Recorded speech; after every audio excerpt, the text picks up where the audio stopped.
Me and my homies sat at school after hours. We were going to a concert in a while, and no one wanted to go home before the concert began as the venue was just nearby.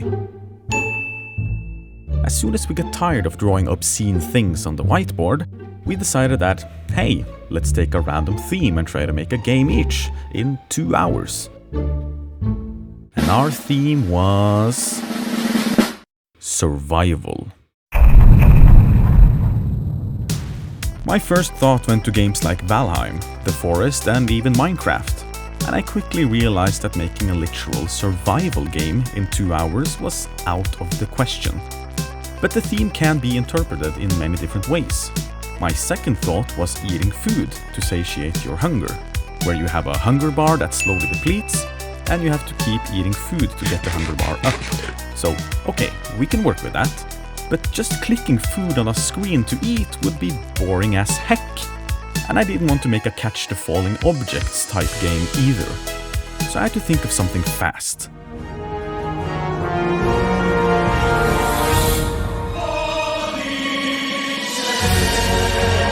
A game where you run around inside a house and eat crumbs, cheese and fruit to satiate your unlimited hunger.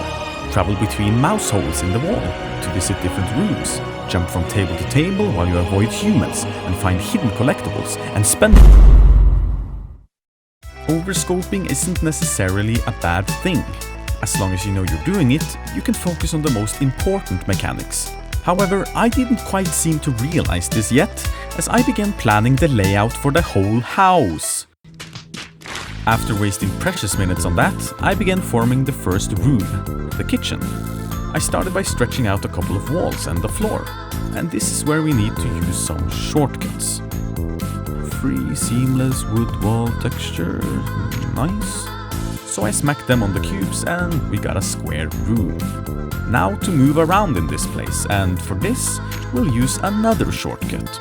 When you've made as many game projects as I have, you're bound to have some first-person controller code lying about, and so I snatched that up and copied it directly into my game. And now... Okay, so it looks like we'll have to make some changes to the code, but after I did that, it worked fine. The room is looking a little dark, however, so let's smack some light on this bee. Now that we have the absolute basics out of the way, we can start furnishing this place and make it an actual level. Let's see, how much time do I have? Okay, 15 minutes spent on placing 6 boxes and making a script I'd already written actually work. We need to pick up the pace. In this little abode, I want some furnishing. A table, stovetop, refrigerator, stuff like that. But there's no way I can even make one of these things in less than an hour. And so I turned to one of the greatest websites ever created for indie game developers, Poly.pizza. I am not sponsored to say this, but God, I wish I was. This site has over 10,000 free low poly assets that you can use, and so that's exactly what I did. First things first, we need some kitchen stuff. And so I searched kitchen and found this nice little package with almost everything I needed. So let's just drag that in here, and where is it? Do I have to drag it around, or no, what's going on here? Is it somewhere else, or... This really isn't the biggest problem in the world, as I can just drag it and scale it where I want.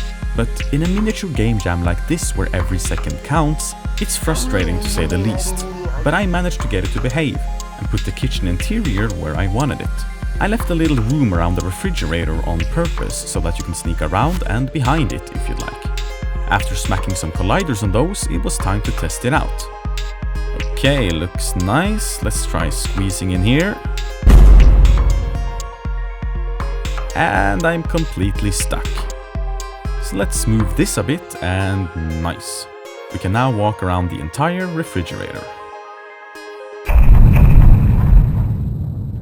Oh my god, the clock's ticking, so we gotta go fast. This looks great, but all I've really done now is limited the amount of area you can walk on the floor and made a little secret passage around the refrigerator.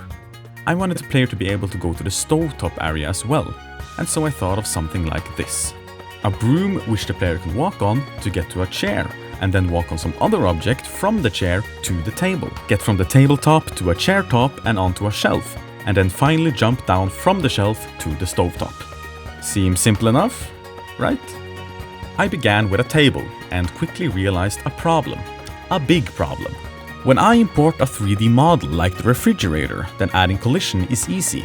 I just add a box collider and the collider checks the 3D model and adds an appropriate sized box around it, so that the player can collide.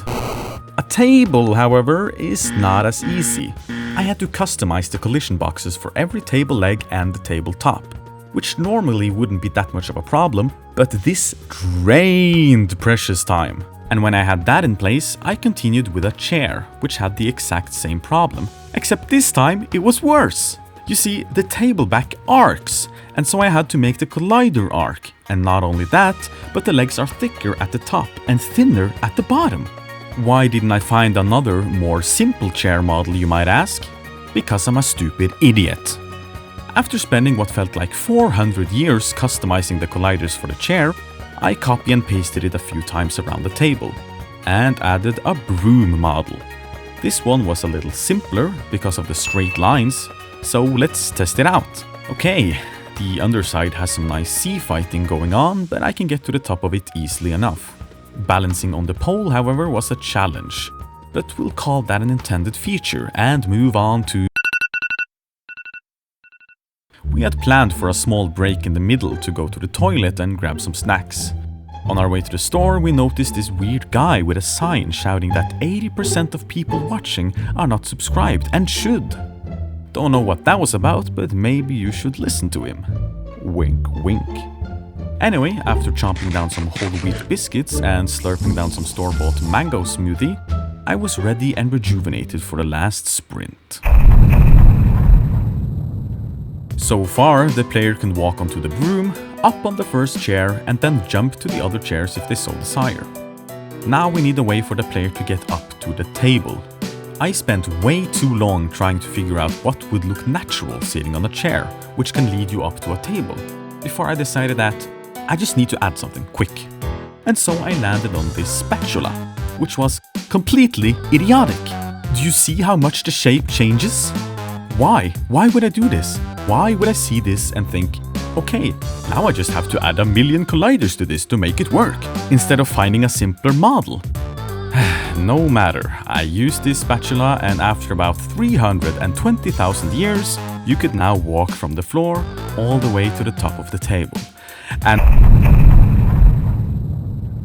Okay, so no time for delicate solutions now. Copy the spatula and place it here to make a bridge to the first chair top.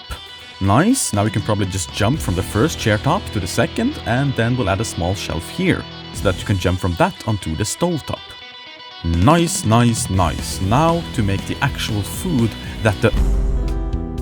Did you notice that? At first glance, it's not the easiest thing to catch, but right there I did something extremely stupid because of my limited time. I made a level and didn't playtest it. We'll come to learn that mistake later, and we might just regret it. Horribly. Now to make the actual food that the player will eat.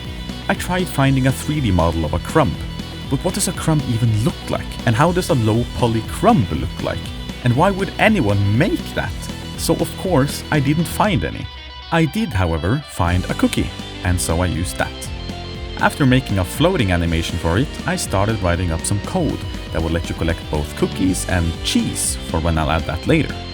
And I added some UI elements for them as well. Time to test it out. Okay, seems to work nicely. So I began copy-pasting cookies all over the scene. After that, I added the cheese.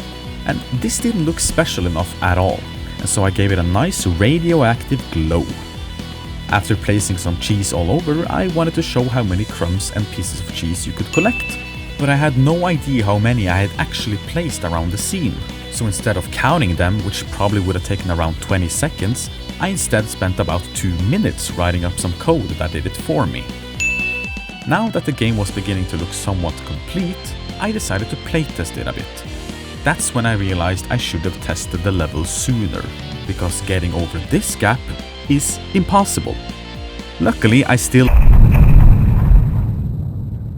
had time to fix this, but if more of the level hadn't worked at this point, I would have been utterly screwed. And so after slapping a spatula over this gap as well, and making a death screen, I had about 15 minutes left, and instead of spending those minutes balancing the game and making an actual win condition, I added some silly sound effects. And Fatatui was now complete.